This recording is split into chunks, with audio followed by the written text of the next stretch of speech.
जास्त वेळ घेणार नाहीये, लवकरच भाषण संपवतो। आजच्या या शिवदूतच्या बैठकीसाठी व्यासपीठावर उपस्थित सर्व मान्यवर उपस्थित या ठिकाणी पुरुष आणि महिला शिवदूत तुमच्या सर्वांचं मी स्वागत करतो। आणि आज या ठिकाणी हा शिवदूतचा कार्यक्रम आयोजित केला त्याबद्दल भास्कर शेट्टी विभाग प्रमुख त्यांचं पण अभिनंदन करतो, कारण धारावीतला पहिलाच शिवदूतचा हा मेळावा या ठिकाणी होतोय। आणि जे माननीय मुख्य नेते एकनाथ शिंदे साहेबांना अभिप्रेत असलेलं कार्य ते कार्य भास्कर शेट्टींच्या माध्यमातून होत आहे, म्हणून पुन्हा एकदा त्यांचं अभिनंदन करतोय। आपल्या सर्वांना माहिती आहे की मुंबई महानगरपालिकेची निवडणूक 15 जानेवारीला मतदान आहे आणि ऑलरेडी निवडणूक डिक्लेअर पण झालेली आहे आणि लवकरच या 23 तारखेपासून उमेदवारीचे अर्ज भरण्याचं पण दिवस आहे। 23 ते 30 लवकरच उमेदवारांची घोषणा करतील।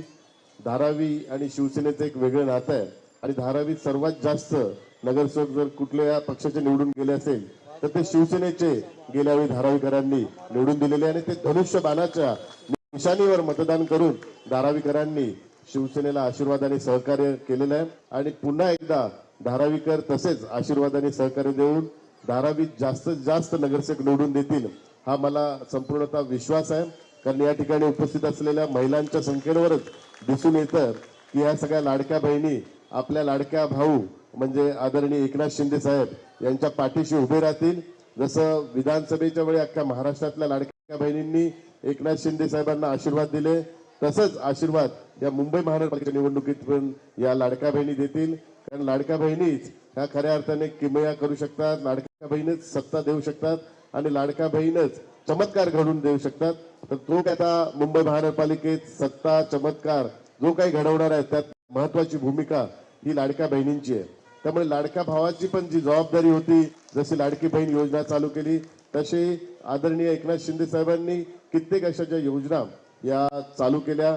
मुंबई महानगरपालिकेचा जर विचार करायचा तर घरघंटी आणि आपण जे साहित्य महिलांना दिलं ते पण आदरणीय एकनाथ शिंदे साहेबांच्या निर्णयामुळे झालं। गेल्या वर्षी तर त्याचा बजेट साधारण 30-40 कोटी होता, परंतु ह्या वर्षी वाढवून त्यांनी 200 कोटी बजेट हा घरघंटी आपल्या शिलाई मशीन याकरता दिला।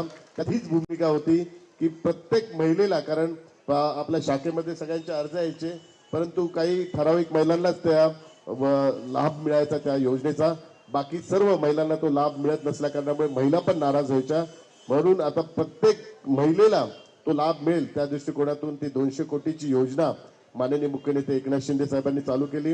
आयुष्यमान कार्ड असेल, महात्मा फुले योजना असतील, या दोन्ही योजना चालू करण्याचा मूळ उद्देश हाच की महिलांना पण त्यांना आरोग्याच्या दृष्टिकोनातून 5 लाखापर्यंत त्यांना मोफत उपचार मिळाला पाहिजे, हे पण एकनाथ शिंदे साहेबांनी चालू केले आहेत। मुलींकरता 18 वर्षापर्यंत जी मुलगी जिचा जन्म झाल्यानंतर 18 वर्षापर्यंत तिला 1 लाख रुपये जी सुकन्या योजना आहे त्या योजनेच्या अंतर्गत मिळेल। अशा कित्येक मुलींच्या शिक्षणाकरता पण त्यांनी एक ऐतिहासिक निर्णय घेतला। त्याचं कारण आहे, एकदा ते वर्षा बंगल्यावर असताना त्यांना एक न्यूज त्यांनी बघितली की एक मुलगी तिने आत्महत्या केली। त्या आत्महत्येचं कारण एवढंच होतं की त्यांची घरची परिस्थिती बिकट होती आणि तिला त्या कॉलेजची फी भरायला तिच्या वडिलांकडे पैसे नव्हते, म्हणून तिने आत्महत्या केली। आणि माननीय मुख्यमंत्री हे आपले भावनिक मुख्यमंत्री त्यांनी लगेच तात्काळ दुसऱ्या दिवशी निर्णय घेतला की ज्या मुलींना ज्यांची आर्थिक परिस्थिती बिकट आहे त्यांना उच्च शिक्षणाकरता जर आर्थिक चणचण भासत असेल, कारण 50% खर्च पालकांनी करत असतो आणि 50% राज्य सरकार करत होतं यापूर्वी, परंतु तो पण निर्णय चेंज करून 100% राज्य सरकारतर्फे करण्याचा निर्णय हा राज्य सरकारच्या माध्यमातून घेतला तो मुलींकरता घेतला। तर या सर्व गोष्टी आदरणीय एकनाथ शिंदे साहेबांनी महिलांचा सन्मान करण्याकरता, महिलांना आर्थिक सक्षम करण्याकरता, महिलांना सुरक्षा देण्याकरता आणि आपल्या परिवाराला पण सुखी ठेवण्याकरता हे सर्व काम मुख्यमंत्री असताना 2.5-3 वर्षाच्या त्या कारकिर्दीत केलं। आज ते उपमुख्यमंत्री आहेत आणि आपल्याकडे यूडी डिपार्टमेंट आणि हाऊसिंग डिपार्टमेंट आहे आणि हे दोन्ही डिपार्टमेंट मुंबईच्या दृष्टिकोनातून अत्यंत महत्वाचं आहे। हाऊसिंग बोललं तर आपला सर्वात महत्वाचा प्रश्न म्हणजे धारावीचा रिडेव्हलपमेंटचा प्रोजेक्ट जो हाऊसिंग डिपार्टमेंटच्या अंडर येतो आणि त्याकरता पण माननीय मुख्य नेते एकनाथ शिंदे साहेबांनी मुख्यमंत्री असताना आता पण हा प्रोजेक्ट यशस्वी करण्याकरता जे राज्य सरकारकडून निर्णय घ्यायचे ते निर्णय फास्ट ट्रॅक मध्ये निर्णय घेऊन हा प्रोजेक्ट आता मार्गी लावलेला आहे. लवकरच तुम्हाला तुमचं स्वप्नातलं हक्काचं घर मिळेल. या ठिकाणी काही गैरसमज पसरवतात पात्र आणि अपात्रच्या बाबतीत, त्याही बाबतीत आपल्या मनात कुठलीही शंका असेल तर शिवसेनेच्या पदाधिकाऱ्यांच्या माध्यमातून ती शंका दूर होईल. कुठलाही व्यक्ती हा या ठिकाणी अपात्र होणार नाही या दृष्टिकोनातून सर्व काळजी शिवसेनेने आपल्याला शब्द माननीय मुख्य नेते एकनाथ शिंदे साहेबांनी दिलेला की मी प्रत्येकाला धारावीतल्या प्रत्येक नागरिकाला घर मिळवून देईल, तो त्यांचा शब्द पुरा करून दाखवतील. आणि ते शब्द पुरा करणारा नेता जर कोण असेल तर ते एकनाथ शिंदे साहेब. म्हणून आपल्या सर्वांना आता शिवदूतची एक मोठी जबाबदारी आहे. कारण दूत बोलला तर तो एक प्रकारचा प्रत्येकाच्या सुखदुःखाचा सहभागी होणारा आणि दूत म्हणजे त्याच्या आयुष्यात मदत करणारा हा एक व्यक्ती असतो. तर तेच शिवदूताची भूमिका आहे. कारण शिव म्हणजे शिवसेना आणि दूत हा शिवसेनेचे तुम्ही दूत आहेत. तुम्ही माननीय मुख्य नेते एकनाथ शिंदे साहेबांचे दूत आहेत. खऱ्या अर्थाने तुम्ही ज्यावेळी कोणाकडे मदतीला जाल, मदत करायला जाल आणि ज्यावेळी तुम्ही कोणाच्या घरी जाल तर त्यावेळी तुम्ही शिवदूत असाल, पण तुम्ही शिवदूत नाही, अप्रत्यक्षरित्या एकनाथ शिंदे साहेबच त्यांच्या घरी गेलेला असेल हे खऱ्या अर्थाने लोकांना वाटायला पाहिजे. असं कार्य, अशी भूमिका आपण सर्वांनी करावी. कारण एकनाथ शिंदे साहेब प्रत्येक घरात पोहोचू शकत नाही, परंतु एकनाथ शिंदे साहेबांच्या नावाने तुम्ही एकनाथ शिंदे बनून एक प्रत्येकाच्या घरात पोहोचायला पाहिजे.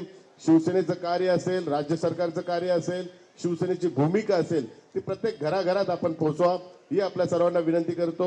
जास्त वेळ घेत नाही. विशेष करून महिला 6 वाजल्यापासून या ठिकाणी आल्यात त्याबद्दल मी तुमचं मनपूर्वक आभार मानतो.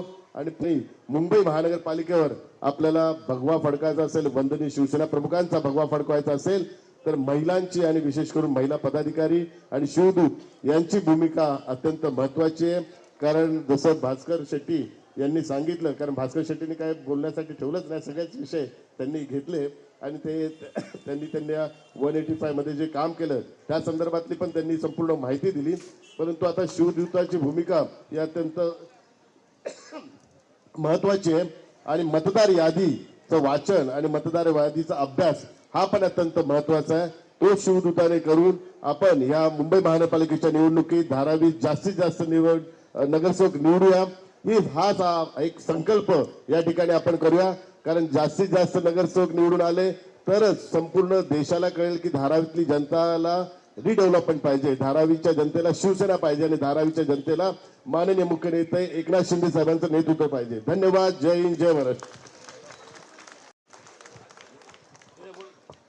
धन्यवाद साहेब. शिवसेना. अरे हा आवाज कोणाचा?